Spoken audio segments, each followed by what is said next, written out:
Somehow even better. Oh man, I just want to know how angry Rob Manfred got when he saw that news. I want to see that moment where he learned that one of like the face currently of like baseball. Oh man, that's a bad one. That's a really bad one. It's also just like we need to legislate this out of the game somehow, is players coming out after the fact, because there's only a couple of these a year now. We don't get these all the time anymore. Like, that's something that I think players who are getting popped need to understand now, is that this is not a common occurrence anymore. No. So the ringworm defense is not a real thing. So no, understand that we all know you can't do this anymore. We all know what happened here. A number of people, I think Craig Calcaterra's one I remember, I think, writing about it in his newsletter, was like, I don't understand why more players basically don't just say, whoops, my bad, I was doing something because I really was, and in Tatis's case, I genuinely do believe it was like I was trying to recover more quickly from an injury, I took something I shouldn't have taken, I made a mistake, I will change, whatever. It's like, that's all you need to do at this point, because the majority of people will see that and go, all right. Yep. Like, people are really only truly going to get mad at you and start to think of you as some kind of either malevolent or fraudulent persona if you do shit like, it's for ringworm. That makes you sound like, the whole idea should be, try to sound as little like Alex Rodriguez did when talking about this stuff as possible. Saying it's for treating ringworm is something Alex Rodriguez would have said. So don't say it. That just can't be your excuse. Either make up a better one or just own it. That's really... Right. How does someone who signed a $200+ million contract not have someone who can give him the advice of lie better? Can you imagine if he came out and just said, well, it got me paid, didn't it?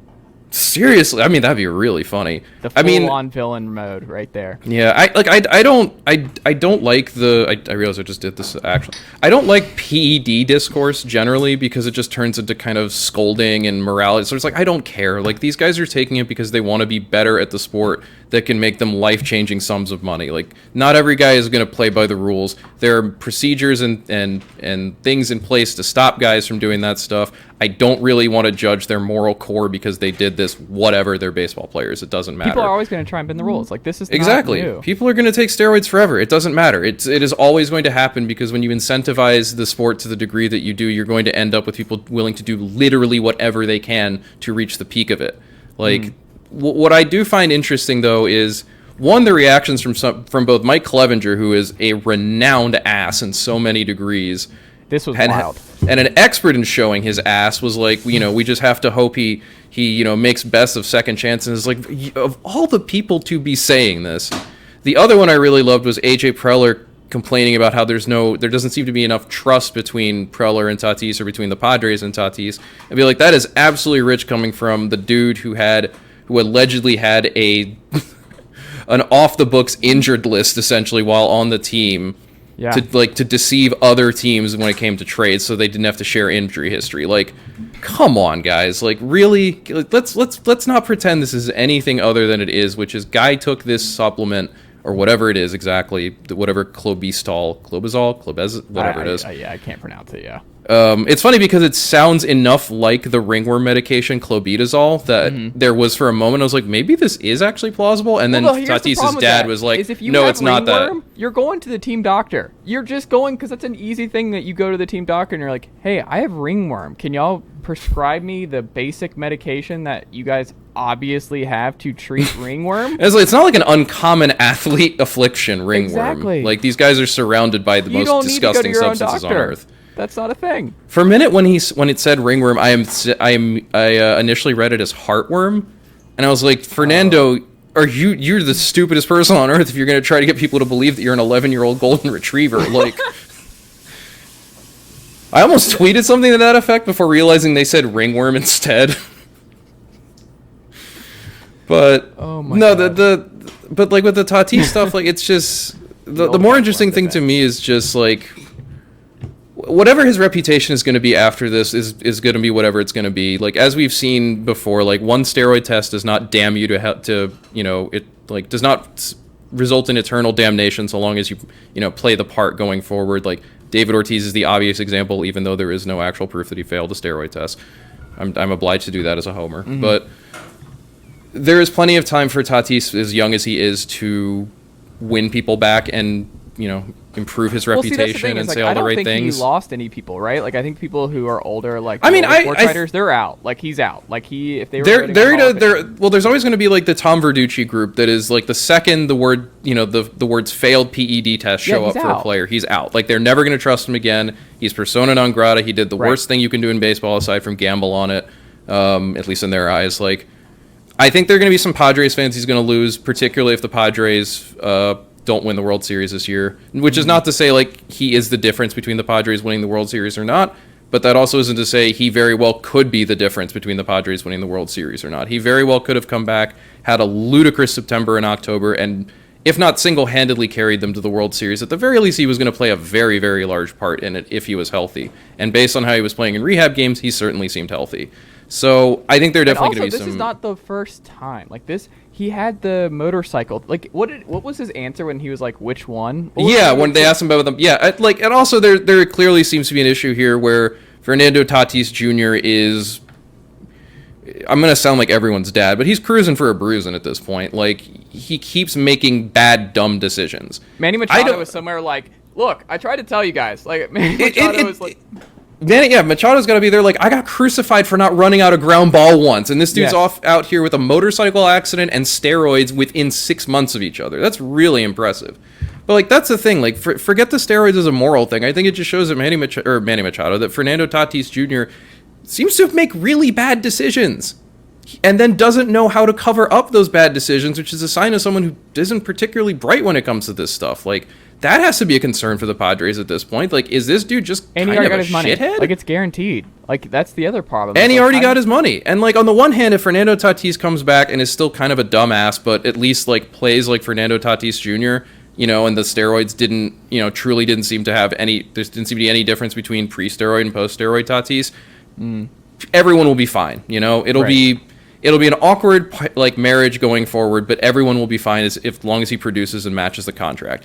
If he doesn't, then we're in for a really, really bad time. Everyone is going to have a really bad time with that, because the Padres, especially given that in the next 2.5 years they have to figure out if and when they want to give Juan Soto the biggest contract in Major League Baseball history, are like, okay, but we have $200+ million to this guy who just got popped for steroids and was in a motorcycle accident and may not be all that good a dude when it comes to like accountability and responsibility. Which is not to say like Tatis can't improve. He is only 22, however old he is.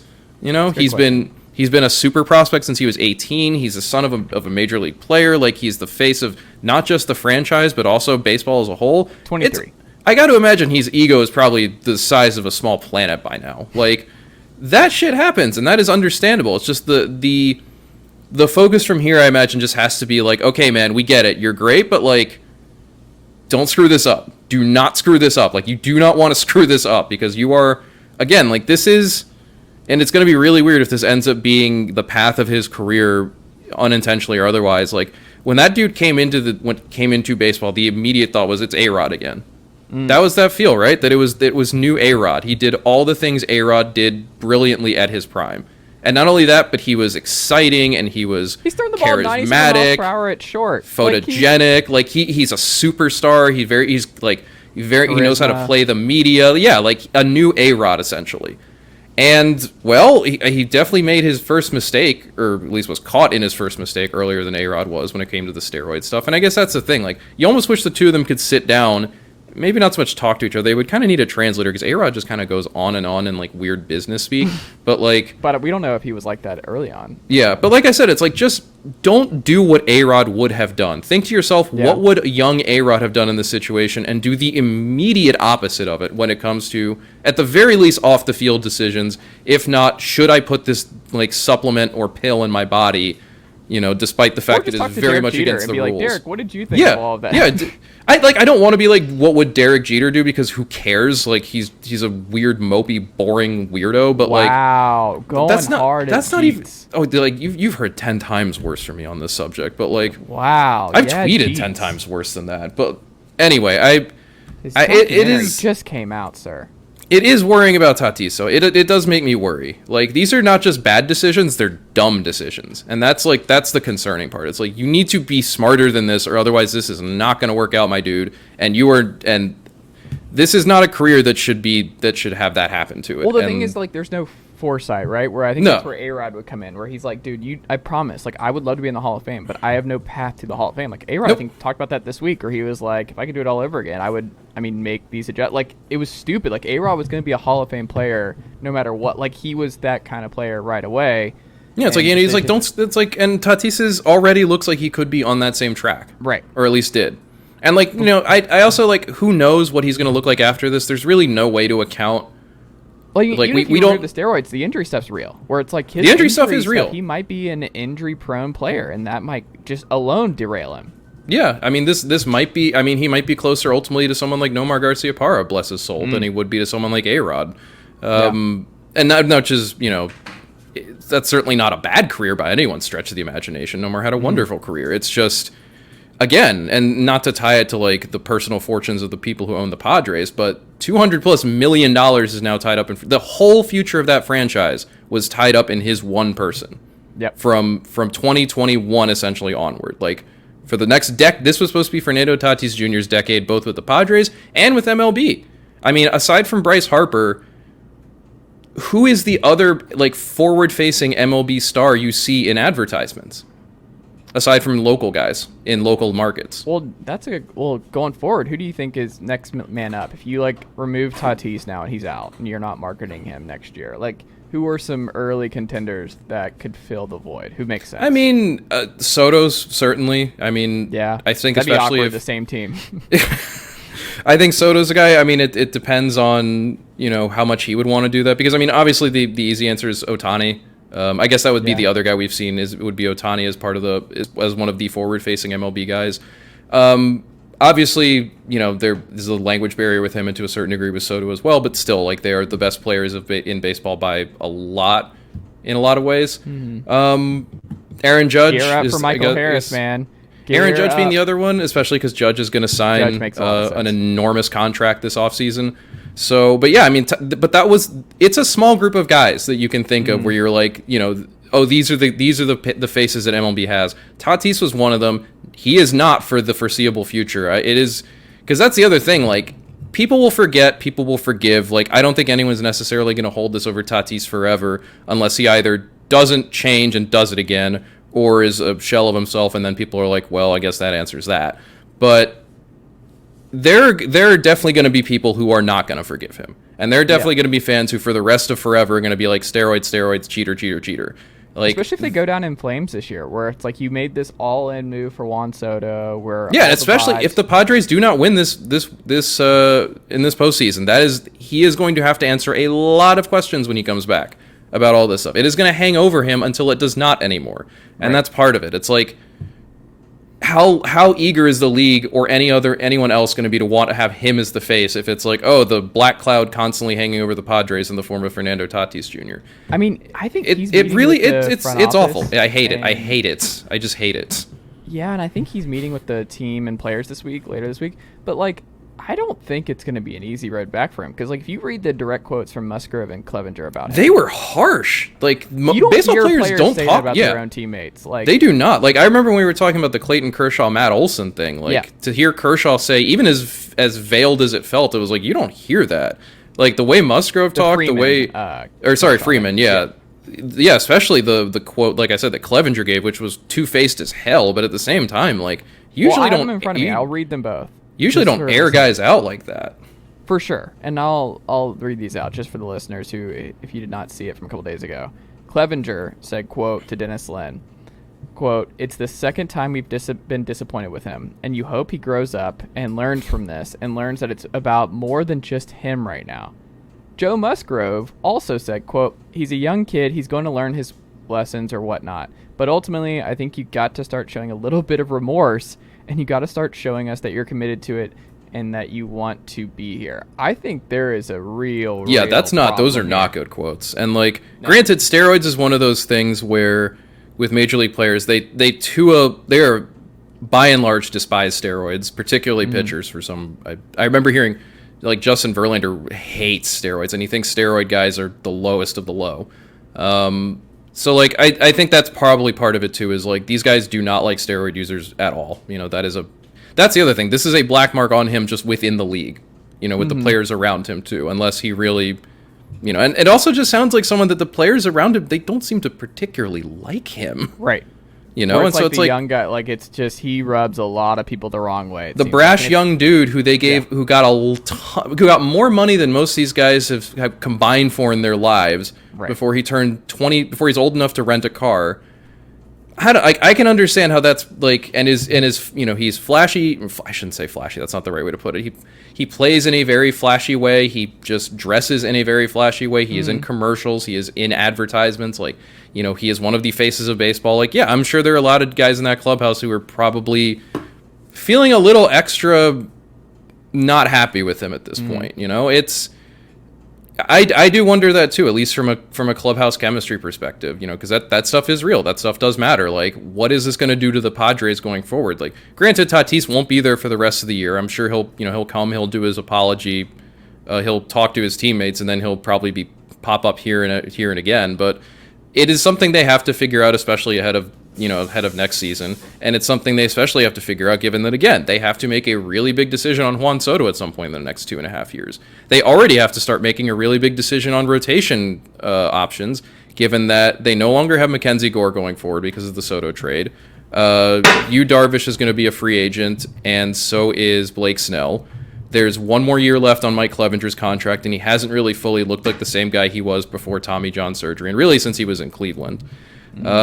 Their long-term future pitching-wise right now is Joe Musgrove, and that's really it. Like, they have a lot of work they're going to need to do to either to spend money to keep guys like Snell or Darvish around, or to start acquiring those guys from somewhere else. And they just, for as much as we can argue about whether or not, Washington got enough or got great, they got a lot of prospects. They got a lot of San Diego's really good prospects.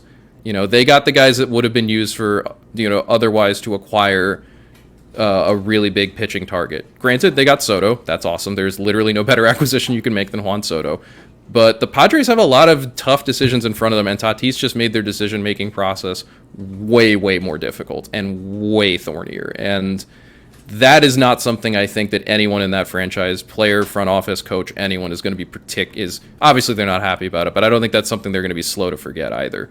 That this is really the ultimate me over the team, because again, he got caught for a steroid that was popular in the 80s in East Germany. This is not a hard steroid to detect. This is not some super Tour de France like created in a weapons bio lab like ultra steroid. This is something that's been around forever, to the point where I genuinely do wonder if he did consume it by, if not accident, at least stupidity. But regardless, that doesn't help his case either. And it doesn't. Regardless, whether you did it for the wrong reasons, the right reasons, because you weren't thinking, it's ultimately selfish, and that is just not gonna work for that clubhouse, for that team. They are in, the Padres are in a real state now, at the very least, in terms of, I guess we'll see too, like how they perform going forward, because that just has to be such a deflating thing to go from, your superstar MVP candidate shortstop is almost back to, oh hey, sorry guys, he's gone for this year and also a chunk of next, and he took steroids. Oops. That's a tough one. Bad. After the trade deadline too. Which, granted, it's not. I mean, this was a sample from March. It's not like Tatis got did steroids on August 1st or on August 4th or whatever. But still, the timing of it also is just adds to the misery of where the Padres are at. Can we also add the misery component? Another West Coast team, the A's. There we go. Back up Shea Langeliers. Finally back to Shea Langeliers. John, what do you make of the A's calling up Langeliers? Do you think